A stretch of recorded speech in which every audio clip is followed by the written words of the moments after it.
2027 के चुनाव में निषाद अपनी ताकत को दिखाएंगे, लीडर के साथ रहेंगे, ना ही किसी लॉर्डर के साथ रहेंगे। स्वागत है आपका प्रदेश अध्यक्ष जी हमारे पार्टी में। हम सब लोग निषाद का आरक्षण आप दिलवा दीजिए, हम पूरा समर्थन आपको करेंगे। हम उम्मीद करते हैं कि हम लोग सब लोग मिलकर इस परिवार को और दायरे को बढ़ाएं। हमारा 4 विधायक खरीद लिया, हमको सरकार से बाहर कर दिया, जो सरकार हम बनाए थे। मोदी जी के पार्टी में सब गुंडे हैं और जो खुद होते हैं ना उसको दुनिया दिखता है ऐसा ही।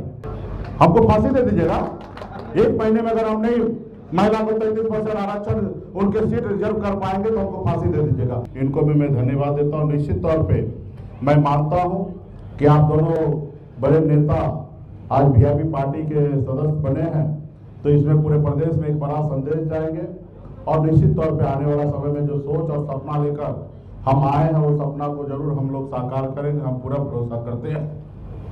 साथियों, वही बात हम लोग पूरे प्रदेश में संगठन को मजबूत कर रहे हैं और 2027 के चुनाव में निषाद अपनी ताकत को दिखाएंगे, लीडर के साथ रहेंगे, ना ही किसी लॉर्डर के साथ रहेंगे। ये हमारे बड़े भाई डॉक्टर संजय निषाद जी का ही लाइन है कि हमारे समाज को लीडर के साथ रहना, लॉर्डर के साथ नहीं रहना। तो निश्चित तौर पे आज बड़े भाई डॉक्टर संजय निषाद जी लीडर नहीं लॉर्डर बन चुके हैं। आज वो सिर्फ भारतीय जनता पार्टी को सरकार बनाना चाहते हैं, लेकिन अपने अधिकार नहीं लेना चाहते हैं, अपने बच्चे के भविष्य के बारे में नहीं सोच रहे हैं। जब तक वो सत्ता पावर में नहीं थे तो 440 वोल्ट का पावर उनके शरीर में था। उन्होंने प्रदेश में घूम घूम कर समाज को जगाया। उन्होंने कहा कि अपने दल में रहो, बल मिलेगा, दूसरे दल में रहोगे तो तुम दलाल कहलाओगे। और आज बताइए, अपने परिवार के अपने बच्चे को दूसरे दल से चुनाव लड़वाते हैं, आज अपने परिवार को सेट करने में लगे हैं। तो इसलिए आज वो हिंदू मुसलमान की राजनीति करते, अपने बच्चे का भविष्य के बारे में नहीं बात करते। जबकि 440 को सरकार में आने के बाद 840 वोट का ताकत आना चाहिए, लेकिन 840 की जगह वो 40 रह गया।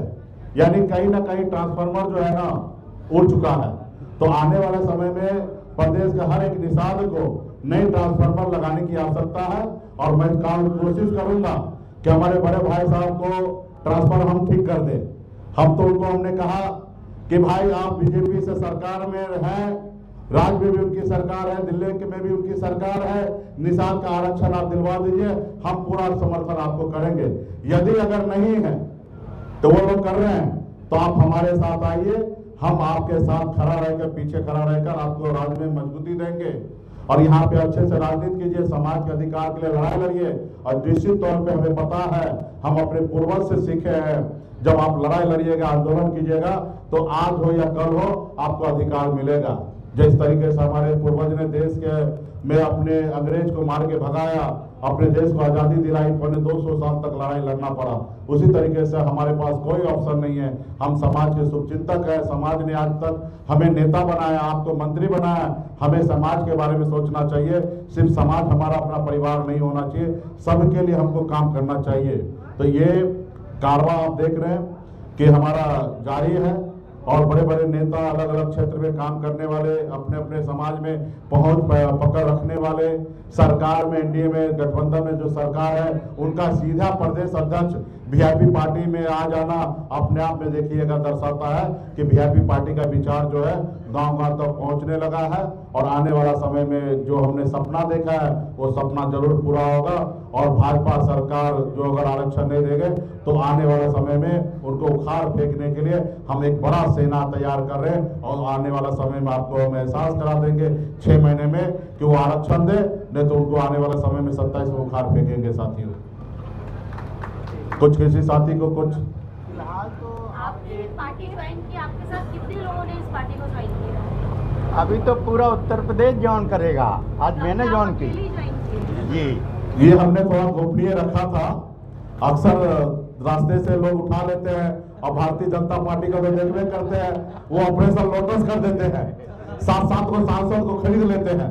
तो हमारे पास तो विचार से लोग आते हैं, अगर ये 2-4 घंटा पहले सार्वजनिक कर देते तो शायद ये यहाँ तक नहीं पहुंचते, योगी जी रास्ते में उठवा लेते।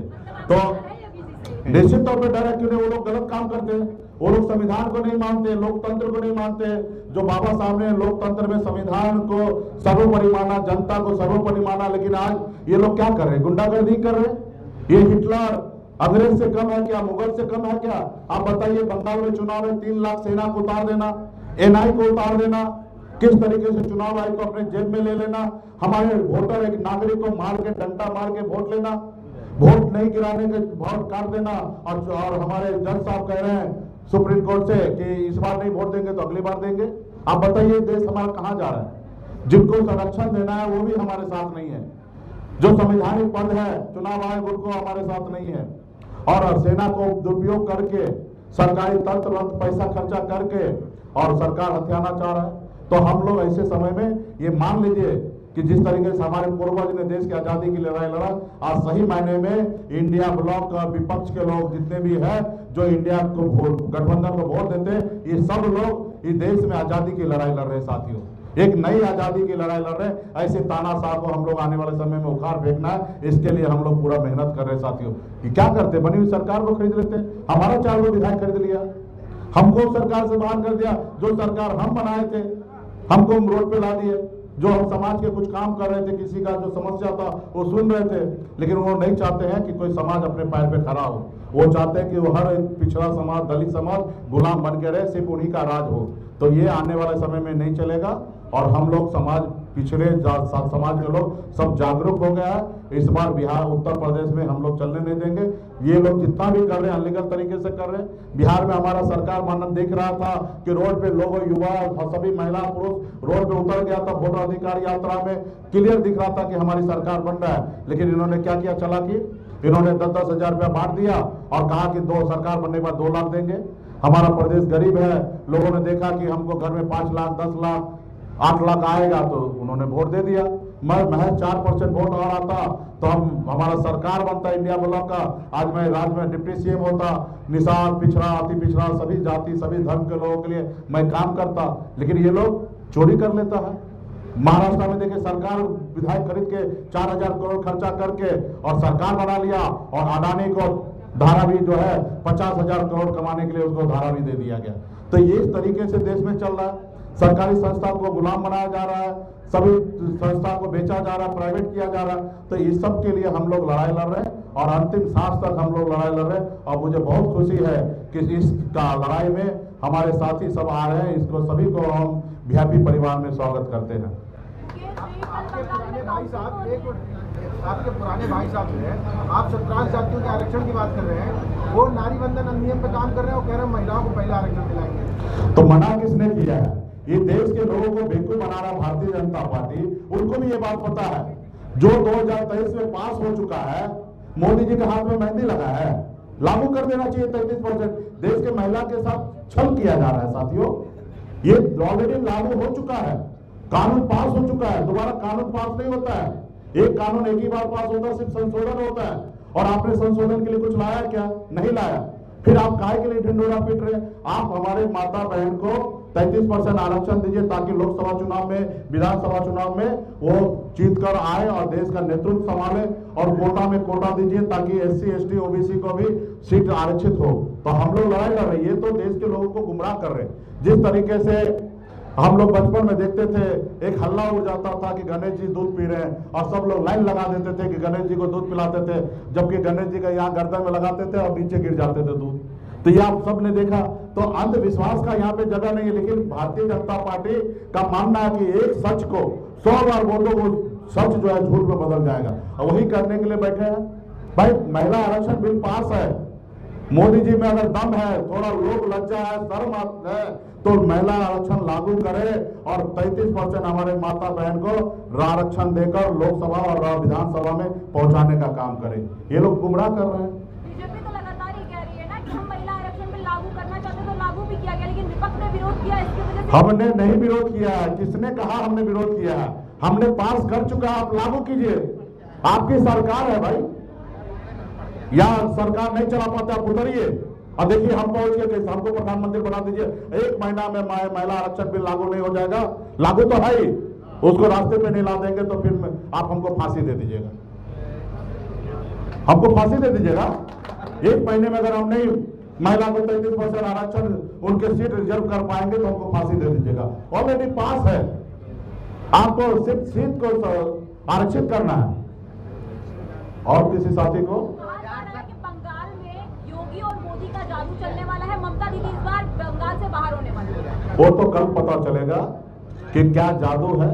और देश के लोग है ना शर्मसार हो चुका है। हमको बहुत शर्म आ रहा है कि ऐसे समय में हमारा जन्म हुआ है जिस समय में बाबा साहब भीमराव अम्बेडकर का सपना को कुचला जा रहा है, उनके संविधान को नहीं माना जा रहा है। दुनिया में हमारे भारत का छवि खराब हो रहा है, जबरदस्ती सरकार बनाया जा रहा है, सेना को उतारा जा रहा है, वोटर को मारा जा रहा है, जितना उनको गंदा काम करना सब कर रहे हैं। लेकिन मुझे पूरा विश्वास है कि ममता दीदी है, वहां पे खेला होने नहीं देंगे। और आप देखिएगा कल ममता दीदी के सरकार बनेगा और यही ममता दीदी मोदी जी को नाक में नकेल डालने वाले आने वाले समय में देख लीजिएगा। जहाँ पर सबको अंदाजा था कि जैसे ही 5 राज्यों के चुनाव खत्म होंगे महंगाई बढ़ेगी, जो कमर्शियल सिलेंडर है वो 1000 रुपये 7 रुपये कम 993 में बढ़ गए। इलाहाबाद में जो बच्चे तैयारी करते हैं, लखनऊ, इलाहाबाद, नगर, हर जगह पूरे देश भर में जहाँ वो मेस के ऊपर डिपेंड होते हैं खाना खाने के लिए, वो लोग वहाँ से पलायन कर रहे हैं। बड़ी मजबूरी से उनके माँ बाप वहाँ पर पढ़ने के लिए भेजते हैं, लेकिन बच्चे वहाँ से पलायन करने के लिए मजबूर है। वहाँ आपका क्या कुछ उन बच्चों के लिए या क्या सरकार से क्या मांग है? देखिए, ये सरकार जो है ना, हम लोग को पहले से पता था, सिर्फ चुनाव को देख के ये रणनीति बनाते हैं, ये देश को देख के कोई रणनीति नहीं बनाते। इनको जो काम पहले करना चाहिए नहीं किए, बेवजह से किसी के पट्टे में पैर डाल देना, जाके फादरलैंड करके आना, एक न्याय को न्याय नहीं देखना।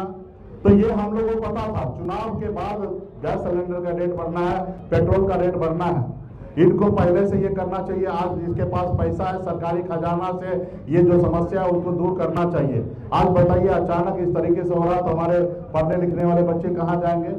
तो इनके पॉलिसी, इनके पास कुछ भी नहीं है। ये तो रात को सो के उठते हैं और शाम 8 बजे आ जाते हैं, बोलते देश का नोटबंदी कर दो।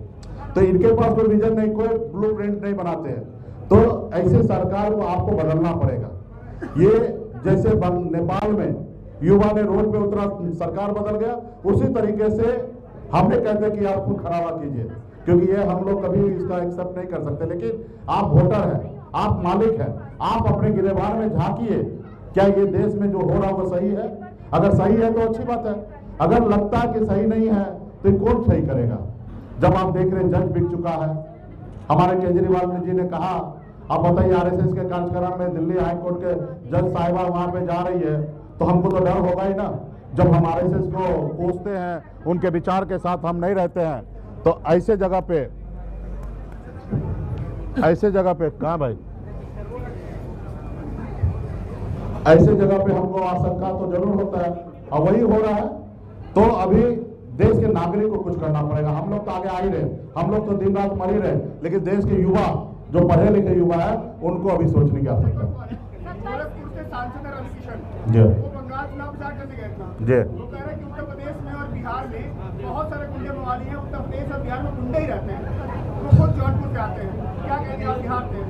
देखिए, दरअसल मोदी जी के कैबिनेट में सब गुंडे हैं, मोदी जी के पार्टी में सब गुंडे हैं, और जो खुद होते हैं ना उसको दुनिया दिखता है ऐसा ही। तो इसलिए वो खुद गुंडागर्दी कर रहे हैं वहां पे बंगाल में जाके। उनको वोट लेना है तो मछली खा रहे हैं। उत्तर प्रदेश में मैं और तेजस्वी मछली खा रहे थे, हाय तौबा, पूरा हिंदुस्तान में मचा दिया। देश के प्रधानमंत्री आके कह रहे हैं कि मीट खा रहे हैं, मछली खा रहे हैं और हम दिखा रहे हैं। और आप किसको दिखा रहे थे भाई? आप भी तो वहां के लोगों को दिखा रहे थे कि देखो हम मछली खा रहे हैं। तो ये करते कुछ और है, दिखाते कुछ और है। ये लोग एक्सपोज हो चुका है। अब आप लोगों से, मैं आपके माध्यम से देश के नागरिक से मैं हाथ जोड़ के विनती करता हूँ युवा से कि भाई बस हो गया, अब अगर नहीं संभाल पाओगे तो देश खत्म हो जाएगा। 95 का पार हो चुका है डॉलर देश में। बांग्लादेश से हम पीछे चले गए हैं, पर व्यक्ति आय में बांग्लादेश 2900 और हम 2800 पे आ गए। अब कितना गिरेंगे भाई? जो देश हम पैदा किए हैं, इंदिरा गांधी जी ने पाकिस्तान को 2 हिस्सा करके बांग्लादेश बनाए, वो बांग्लादेश हमसे आगे निकल चुका है पर व्यक्ति इनकम पे। तो अब इससे ज्यादा गिरना मतलब हमारे लगता है आने वाला पीढ़ी के लिए सही नहीं रहेगा।